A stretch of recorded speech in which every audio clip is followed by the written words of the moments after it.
ठीक है, क्लास के अकॉर्डिंग शुरू कर देते हैं।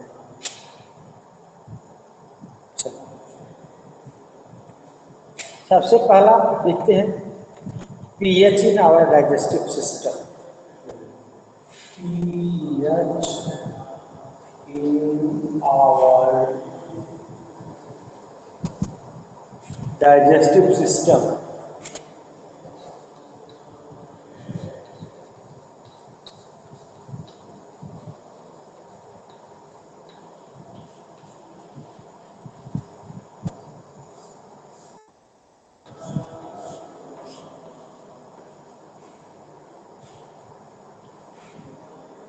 ठीक है, pH in our digestive system। बेटा डाइजेस्टिव सिस्टम में ना बायोलॉजी का एक टॉपिक है और हमारे डाइजेस्टिव सिस्टम में जो डाइजेशन होता है अलग अलग जाके अलग अलग पीएच में होता है। जैसे जो बक्कल कैविटी होती है, जो माउथ एंड बक्कल कैविटी है,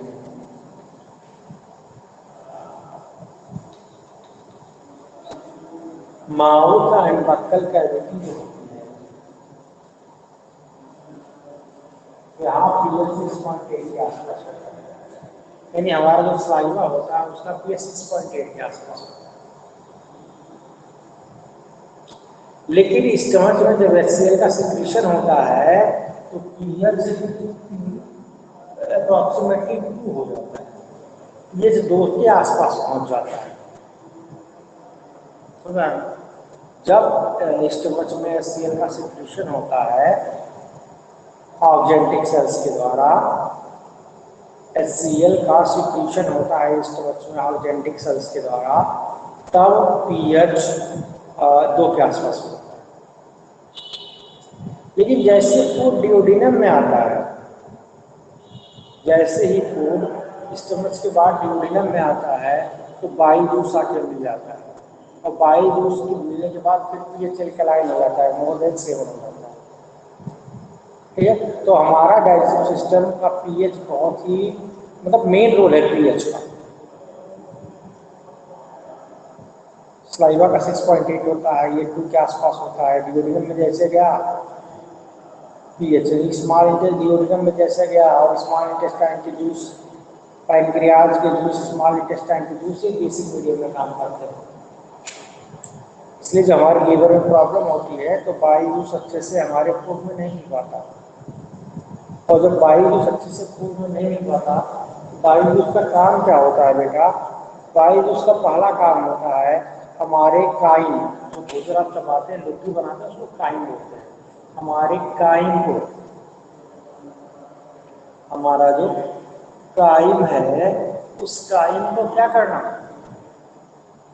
उसकी एसिडिटी को फिनिश कर देना, न्यूट्रल कर देना और उसको स्लाइटली बेसिक बना देना। ठीक है, तो हमारे डाइजेस्टिव सिस्टम में आपको पता है स्टमच में एक एसिड का सिक्रीशन होता है ऑक्जेंटिक सेल्स के द्वारा। स्टमच में एक ऑक्जेंटिक सेल्स के द्वारा एक एसिड का सिक्रीशन होता है, उसका नाम है HCl या हाइड्रोक्लोरिक एसिड।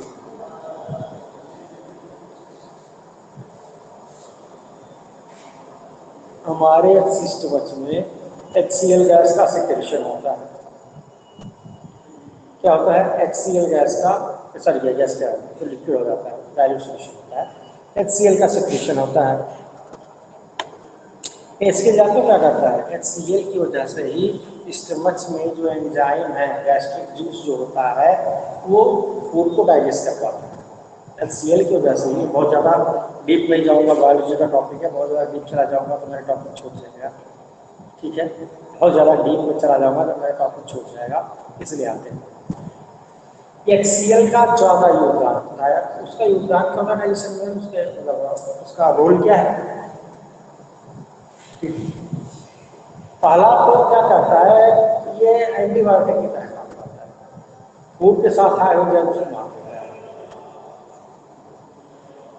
फूड के साथ आए हुए जर्म्स को मार देता है।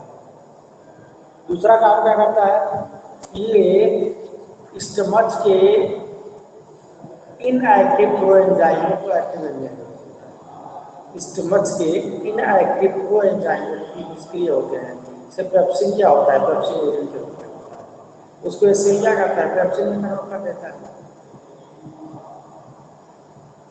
रेनिन क्या होता है, वो रेनिन के रूप में होता है, उसको एसिड क्या करता है, रेनिन में कन्वर्ट कर देता है।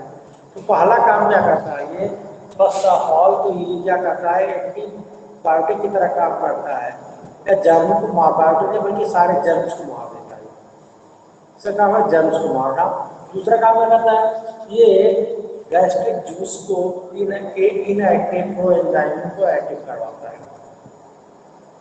ठीक है, तो एसिड की वजह से जानते हो क्या होता है, ये आपका जो स्टमच होता है ये किस मीडियम में होता है, किसमें होता है भाई, आपका जो स्टमच होता है किस मीडियम में होता है, उसका पीएच, या फूड स्टमच में जो डाइजेस्ट होता है कहाँ होता है, एसिडिक मीडियम में होता है। कभी कभी क्या होता है, हम ओवर ईटिंग कर लेते हैं, ज़्यादा खा लेते हैं। कभी कभी क्या होता है, हम ओवर ईटिंग कर लेते हैं, तो जब ज़्यादा खा लेते हैं उसको ज़्यादा डाइजेस्ट करने के लिए HCl का सिक्रेशन ज़्यादा हो जाता है। ये दूसरा कभी नहीं खाना चाहिए। कभी कभी हम क्या करते हैं ना, हमारे मन की डिश होती है, उसको क्या करते हैं, ओवर ईटिंग कर लेते हैं, ज़्यादा खा लेते हैं। ठीक है, और ओवर ईटिंग करने से प्रॉब्लम क्या होती है, ओवर ईटिंग करने से प्रॉब्लम क्रिएट हो जाती है। ओवर ईटिंग करने से क्या प्रॉब्लम होती है, HCl का सिक्रेशन ज़्यादा हो जाता है। ठीक है, यानी कि एक्सेस ऑफ यूजिंग हो जाता है, एक्सेस ऑफ एसिड हो जाता है। क्या हो जाता है, एक्सेस ऑफ एसिड हो जाता है, एसिड ज़्यादा हो जाता है हमारे डाइजेस्टिव सिस्टम में। क्या हो जाता है, एक्सेस ऑफ एसिड हो जाता है। ठीक है, इसको सब खट्टी डकारे आने लगती हैं, आते हैं छोटे एसिडिक होते हैं, खट्टी डकारे आने लगती हैं। दूसरी बात, जब एसिड ज़्यादा हो जाता है तो लीवर का जो बाइल होता है पूरी तरह से उसको न्यूट्रलाइज, मतलब उसको एल्कलाइन नहीं कर पाता। लीवर का जो बाइल होता है पूरी तरह उसको एल्कलाइन नहीं कर पाता, या ज़्यादा एसिड की वजह से इसको न्यूट्रल करने के लिए ज़्यादा बाइल की जरूरत होती है, क्योंकि इसको न्यूट्रल नहीं कर पाता। न्यूट्रल से काम नहीं चलेगा, बल्कि पीएच को आपको बेसिक लेवल में रखना होता है। ज़्यादा एल्कलाइन ज़्यादा उसकी बाइल की जरूरत पड़ जाती है। ठीक है, ओवर ईटिंग में इसकी वजह से हो जाता है हमको इनडाइजेशन। इनडाइजेशन क्या होता है, इनडाइजेशन होता है, खाना नहीं पचता।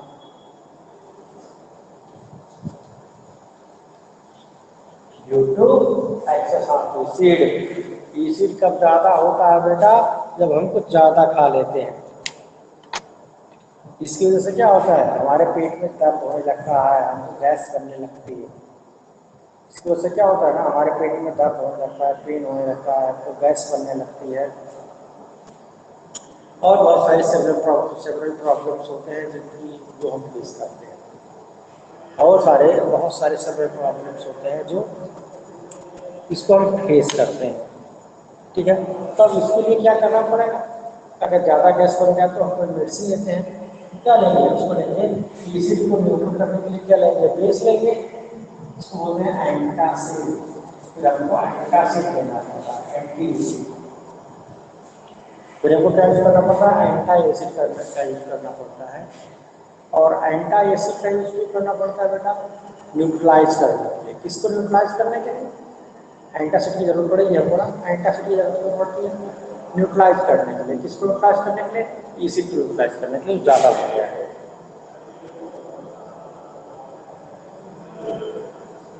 एंटासिड का नेचर क्या होता है, बेसिक होता है, जिसकी वजह से पहला काम क्या करता है, एसिड को न्यूट्रलाइज कर देता है। स्टमच में जो एक्सेस एसिड होता है उसको न्यूट्रलाइज कर देता है। ठीक है, कॉमन देखिए, कॉमन एंटासिड क्या है आपका, मिल्क ऑफ मैग्नीशियम।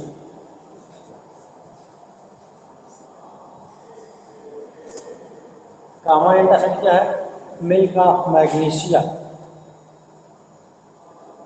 ठीक है, मिल्क ऑफ मैग्नीशिया एक कॉमन इंडिकेटर, ऐसा इंडिकेटर बोलते हैं, एक कॉमन एंटासिड है।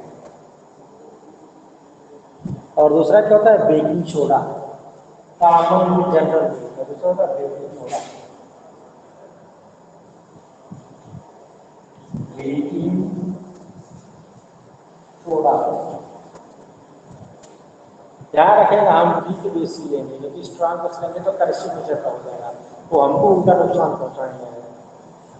दूसरा क्या है, बेकिंग सोडा। बेकिंग सोडा क्या है बेटा, दूसरा क्या लेंगे, बेकिंग सोडा। बेकिंग सोडा क्या है बेटा, इसको बोलते sodium hydrogen carbonate.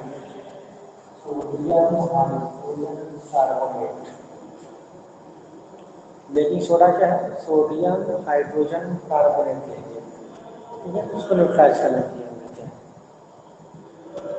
Baking soda और बेकिंग पाउडर में डिफरेंस आगे बताएंगे, समझिएगा। बेकिंग सोडा और बेकिंग पाउडर में डिफरेंस है। 12 अभी बेकिंग सोडा तक ही चलते हैं। यहाँ तक क्लियर हो गया, यहाँ तक क्लियर हुआ बेटा? कोई डाउट, कोई क्वेश्चन हो पूछ लो। यहाँ तक क्लियर हुआ, चैट बॉक्स में लिखो। यहाँ तक क्लियर हुआ, नहीं हुआ चैट बॉक्स में लिखो। आप कोई डाउट हो तो आप पूछ सकते हो, फटाफट लिखो चैट बॉक्स में।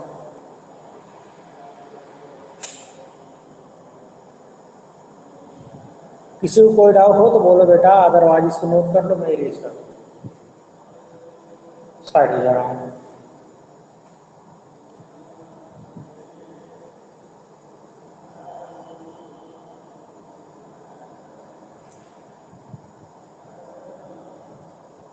ओके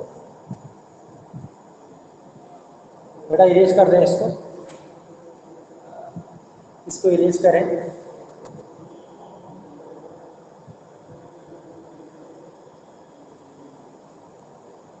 इरेज कर दे बेटा इसको, चैट बॉक्स में बोलो जी। ओके ओके ओके, कर देगा बेटा।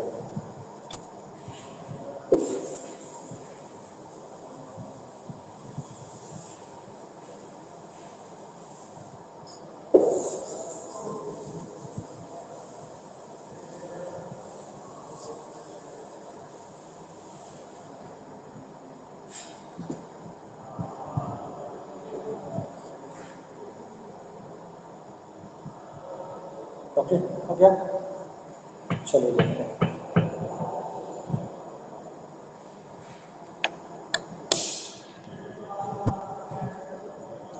pH change in case of food, देखिए pH change in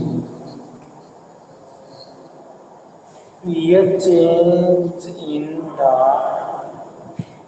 case of, क्या pH change आएगा, pH change होने की वजह से क्या होता है, कॉज आपको देखिए आएगा, pH change आएगा कॉज ऑफ डीके। क्या होने लगता है बेटा, हमारे दांत सड़ने लगते हैं। क्या होने लगता है, दांत सड़ने लगते हैं। क्या होने लगता है, क्या होने लगता है, टूथ डिके होने लगता है। टूथ डिके होने लगता है, दांत सड़ने लगते हैं, ठीक है। पीएच चेंज होने से टूथ डिके होने लगता है, दांत सड़ने लगते हैं, ठीक है।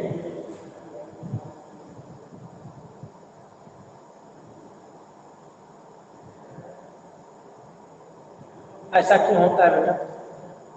बेटा हमारे मुंह में कुछ बैक्टीरिया होते हैं, ठीक है, ये क्या करते हैं, शुगर को एसिड में तोड़ देते हैं। हमारे मुंह में कुछ बैक्टीरिया होते हैं, ये क्या करते हैं, तो शुगर होता है, हमारे मुंह में कुछ बैक्टीरिया होते हैं, ये शुगर को क्या करते हैं बेटा, कन्वर्ट कर देते हैं। हमारे मुंह में कुछ बैक्टीरिया होते हैं जो शुगर को कन्वर्ट कर देते हैं, किसमें, एसिड में कन्वर्ट कर देते हैं शुगर। ठीक है,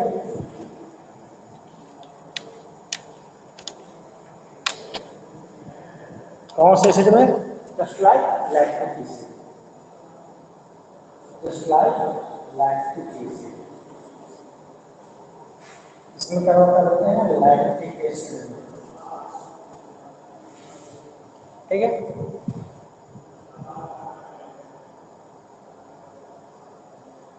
अब इसकी वजह से जहां पे एक और प्रॉब्लम है, हमारे माउथ का जो पीएच है, ध्यान रखेगा, हमारे माउथ का जो पीएच है, ठीक है, ये 5.5 तक तो ठीक है, क्योंकि वैसे 6.8 होता है। जैसे ही पीएच हमारे माउथ का, बोल सकते हो पीएच जैसे ही डाउन होगा, पीएच जैसे ही डाउन होगा 5.5 से, पीएच हमारे माउथ का 5.5 से जैसे ही डाउन होगा, कम हुआ, वैसे टूटने स्टार्ट हो जाता है। क्यों? क्योंकि एसिड हमारा दांत में कार्बोनेट होता है, हमारे दांत में कार्बोनेट होते हैं और एसिड मेटल कार्बोनेट से रिएक्ट करवा लेता है। अभी पढ़ा है एसिड क्या करता है, कैल्शियम कार्बोनेट या कार्बोनेट हमारे दांत में होते हैं ना, तो एसिड क्या करता है, मेटल कार्बोनेट से रिएक्ट कर लेता है और दांतों में शाइन शुरू होती है। ठीक है, ऐसा प्रॉब्लम होता तो बात ये है, बहुत लोग कहते हैं सोते समय चॉकलेट वगैरह खाते हैं, स्वीट खाते हैं, सोने से पहले बस करना चाहिए, सोते समय चॉकलेट या स्वीट खाते हैं, तो वो चॉकलेट या स्वीट जो आप सोते समय खाते हैं ना, वो आपके मुंह में लग जाता है। ठीक है, सोते समय आप जो चॉकलेट या स्वीट खाते हो बेटा, वो आपके मुंह में लग जाता है। ठीक है,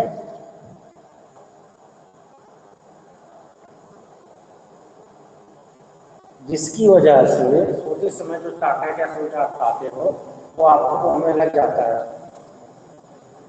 और चॉकलेट या स्वीट जब आपके मुंह में लग जाता है, तो उसकी वजह से चॉकलेट या स्वीट के आपके मतलब मुंह में थोड़े से धीरे धीरे पूरी रात पड़ा रहता है, उसमें जो बैक्टीरिया होता है आपका आराम से धीरे धीरे धीरे धीरे क्या करता है, उसको लैक्टिक एसिड में कन्वर्ट कर देता है।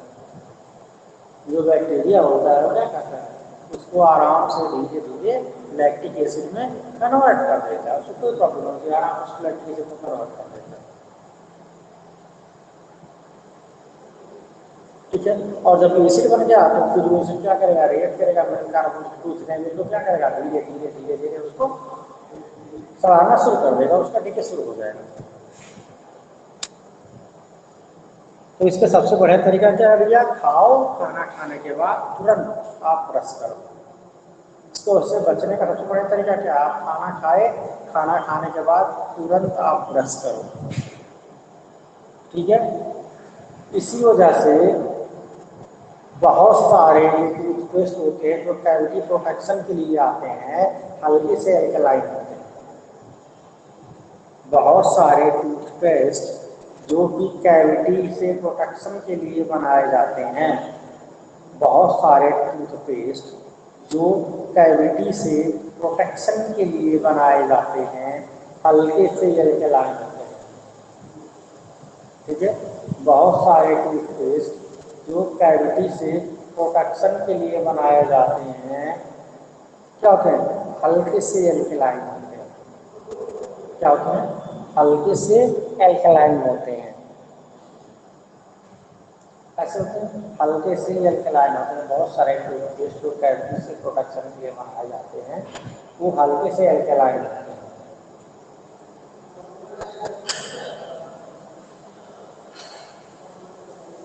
ठीक है, तो क्या होते हैं, हल्के से एल्कलाइन होते हैं। बहुत सारे टूथपेस्ट जो कैविटी प्रोटेक्शन के लिए बनाए जाते हैं,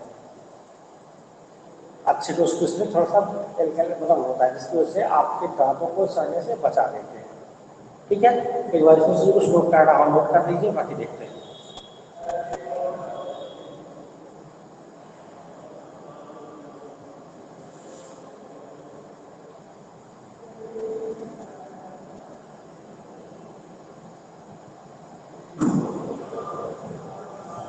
हो गया, आप चैट बॉक्स में लिखो बेटा।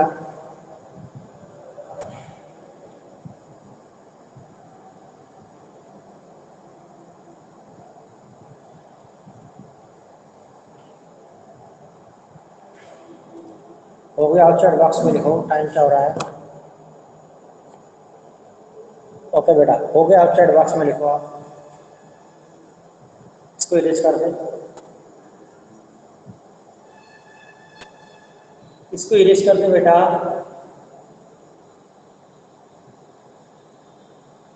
बोलो, इरेज कर दें। अच्छी बात है। ओके ओके ओके ओके, इतना जो पढ़ाया गया समझ में आपके आ गया? अब तक जो पढ़ाया गया समझ में आया आपके? चलिए आगे चलते हैं।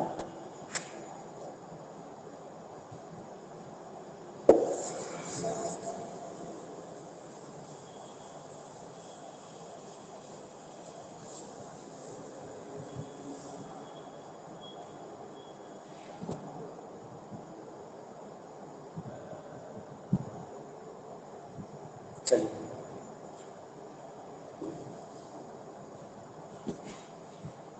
ठीक है। Plants and animal are sensitive to pH change. Plants and animal, plants and animals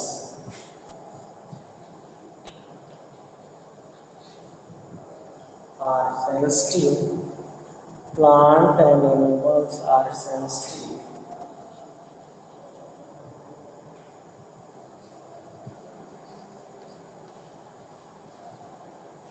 Plant and animals are sensitive to pH changes. To pH changes. सारे प्लांट और एनिमल क्या होते हैं? पीएच चेंजिंग के अगेंस्ट सेंसिटिव होते हैं।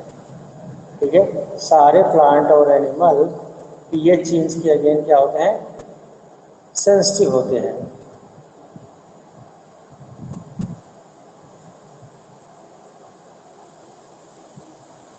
ठीक है, कैसे? आप खेत की मिट्टी चेक करवाने जाते हो ना, कभी भी आप देखते हो ना, खेतों की मिट्टी का पीएच देखा जाता है कि खेत की मिट्टी कैसी है, उसका पीएच कैसा है। मान लीजिए खेत की मिट्टी अगर आपकी एसिडिक हो गई, तब मान लीजिए अगर आपके खेत की जो मिट्टी है वो एसिडिक हो गई, तब क्या करोगे आप? है ना, खेत की जो मिट्टी है वो एसिडिक हो गई, तब क्या करोगे? उससे बचने के लिए आपको कुछ ना कुछ बेसिक सब्सटेंस, चूना वगैरह डालना पड़ेगा। खेत की मिट्टी अगर आपकी एसिडिक हो गई तो क्या करोगे? उससे बचने के लिए कुछ न कुछ बेसिक सब्सटेंस, चूना वगैरह उसमें डालना पड़ता है बेटा। ठीक है, कुछ न कुछ उसमें बेसिक सब्सटेंस आपको डालना पड़ेगा।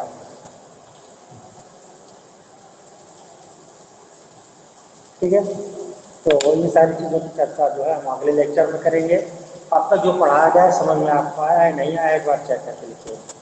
अब तक जो पढ़ाया गया बेटा आपको समझ में आया है नहीं आया है, एक बार चेक करके लिखिए।